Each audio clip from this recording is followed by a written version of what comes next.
Hello, welcome back to my channel and another reaction video. This time we're checking out the pitch meeting for Blue Beetle. So, you have a new movie for me? Yes, sir, I do. See, I was thinking what DC really needs is a movie about a young guy who gets chosen by a super powerful being to have superpowers, and there's a big focus on family. Shazam.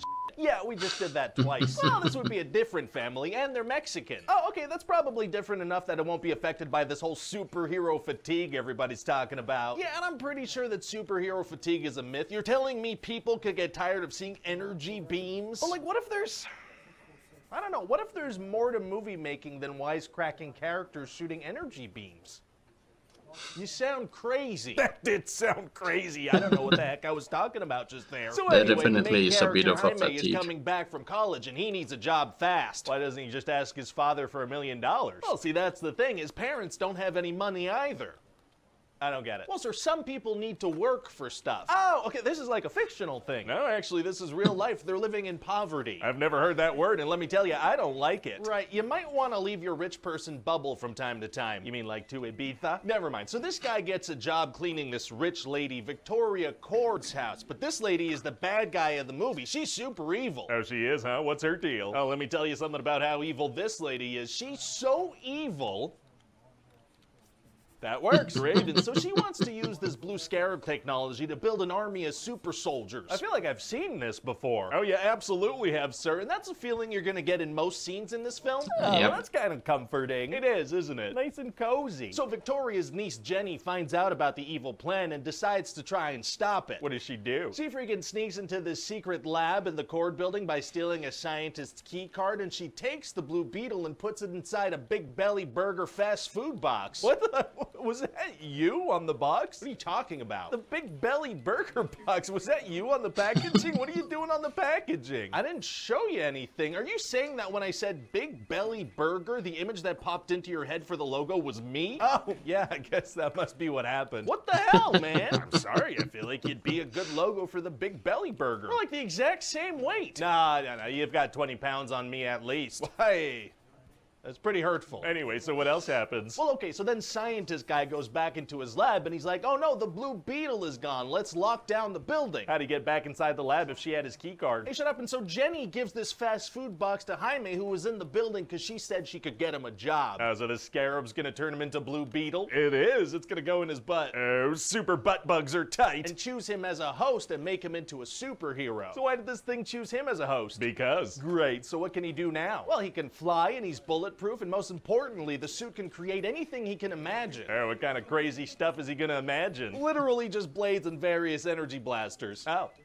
Yeah, okay. So like anyway, my now to try to get this imagination, Blue but Beetle thing out of him, they need this smartwatch that's inside the Cord building, so they gotta break in. Well, that's gonna be hard to do. I mean, they must be on super high alert. Actually, it's gonna be super easy. Barely an inconvenience. There Oh, it really? is. Yeah, it turns out his Uncle Rudy had already built the exact kind of machine they need to break past security, so they just use that. Well, fantastic. But then Victoria's henchman Carapax gets into a fight with Blue Beetle, and he's got a freaking super suit as well. Uh-oh. And the Blue Beetle super suit wants to kill this guy, but Jaime's like, no, we're not killers. Oh, very good. Noble moral code or whatever. Yeah, but then later the bad guys attack the whole family and his father's gonna die. So that's why he can't give his son $1 million. What? Now I'm getting it. No, you're not. This is just a very sad moment, and then Jaime's gonna get kidnapped because Victoria wants to steal the Blue Beetle technology. Oh no. And so the rest of the family's gonna have to band together to go rescue him. How are they gonna do that? Well, turns out Jenny's father used to be Blue Beetle, so they use some of his old tech to murder a bunch of henchmen. Oh my god. Yeah, it's a freaking slaughter, sir. They shoot people and impale them and stomp them. What about that moral code thing? Oh, that doesn't apply to them. They seem to have a wonderful time taking lives. Well, good for them, I guess. Good to have a good time. And so Carapax is gonna end up also getting Blue Beetle powers, so then there's gonna be a big final fight. Uh-oh. Yeah, so we're gonna do this really neat thing where the good guy's fighting the bad guy, and the bad guy has similar powers, but he's a different color, and so there's like a CGI fight that happens. Oh, I feel so freaking cozy right now. Me too, sir. And so then Carapax is gonna realize that Victoria's not a nice lady, so he's gonna drag her into some fire to be burned alive. Oh my god. And so then everybody's happy, and Jenny becomes the head of the Cord company, and now they're only gonna do nice stuff. Wow, wow, wow.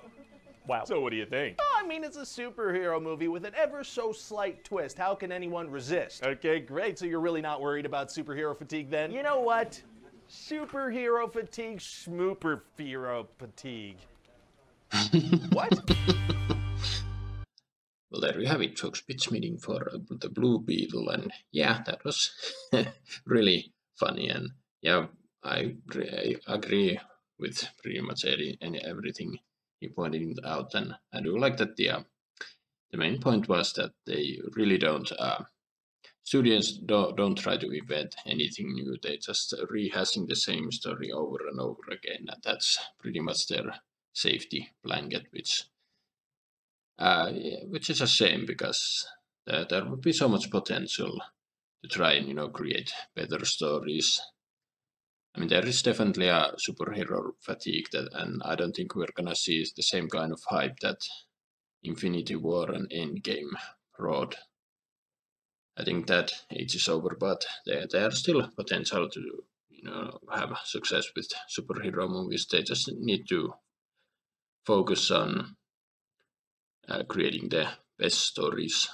Not worry about. I mean, that's a problem with DC. They've been trying to compete with Marvel in the for a long time now, and they have failed. But I think this is part of. I'm not sure. Was this part of the old DCEU that James Gunn is now throwing under the bus? I think that's part of the reason why people weren't that interested in. A lot of people have high hopes that James Gunn can create a better universe than the previous one, but I will just have to see.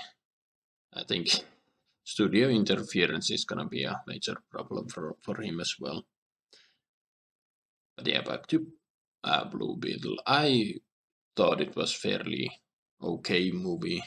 I was more entertained with this than I've been with a lot of other superhero movies that come out in the last few years. But yeah, it wasn't great, or it was just it was good.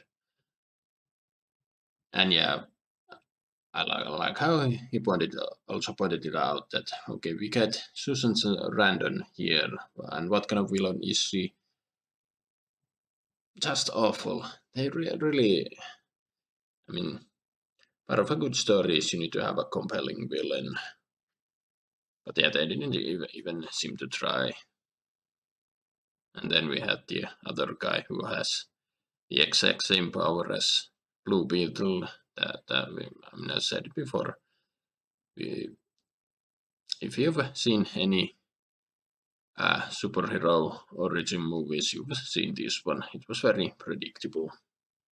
And yeah, as this title points out, it's almost this worst opening weekend. I wonder what's worse than this. But yeah, and we still have the Aquaman movie, and people are already shitting on that one. I know the first Aquaman movie, I think that made over $1 billion, but the second one most definitely will not. But anyway, I'm talking way too long. What do you guys think? That's down below. Hope you enjoyed my reaction. Drop a comment, like, subscribe if you want, and I will see you in another video.